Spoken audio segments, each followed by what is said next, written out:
হঠাৎ করে বিদ্যুৎ চমকালো চিতলমারী থানায়। রাত 12টার দিকে বিদ্যুৎ চমকালে মানুষ ঘুমের ঘরে দিকবিদিক হয়ে যায়। তবে মানুষের কোনো ক্ষয়ক্ষতি ছাড়া বিদ্যুৎ চমকানোর শেষ হয়। একের পর এক এমনভাবে বিদ্যুৎ চমকায় এবং শব্দ হয়, মানুষ তাতে আতঙ্কিত হয়ে যায়। গাছ ফেটে চৌচির হয়ে যায়, কিন্তু কোনো দুঃসংবাদের কথা এখনো শোনা যায়নি বাগেরহাট জেলায়। তবে বিদ্যুৎ চমকানোর মাত্রা এত বেশি ছিল যা আগে কখনো এরকম চমকানো দেখা যায়নি, যেটা চিতলমারী থানাতে হয়েছে। তার ভিতর গাছের ক্ষয়ক্ষতি হয়েছে বেশি। গাছ ফেটে চৌচির হয়েছে কলা গাছ, ছিরির গাছ এবং অন্যান্য গাছগুলো।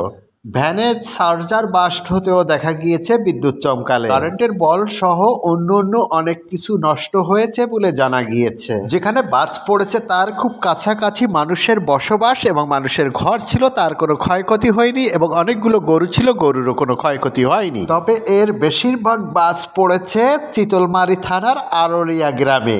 এই গ্রামের উপর দিয়ে ঝড় বয়েছে বাজ পড়ার। খুব কাছাকাছি একের পর এক বাজ পড়েছে। বিল্ডিং ছাড়া অন্য ঘরে টিকা মুশকিল হয়ে যাচ্ছিল।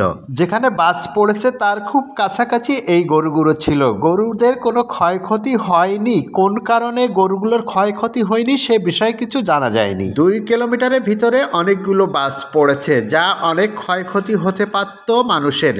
সেই ধরনের কোনো ক্ষয়ক্ষতি হয়নি এই এলাকাবাসীর। গাছের একটি সাদা অংশ ছিটকে গাছের অনেক দূরে যেয়ে পড়ে, বেশ খানিকটা দূরে ছিটকে পড়তে দেখা যায়। বিদ্যুৎ চমকালে আপনি কি করবেন এবং বাজ পড়লে কি করবেন, ভালো একজন বিশেষজ্ঞর পরামর্শ নিন।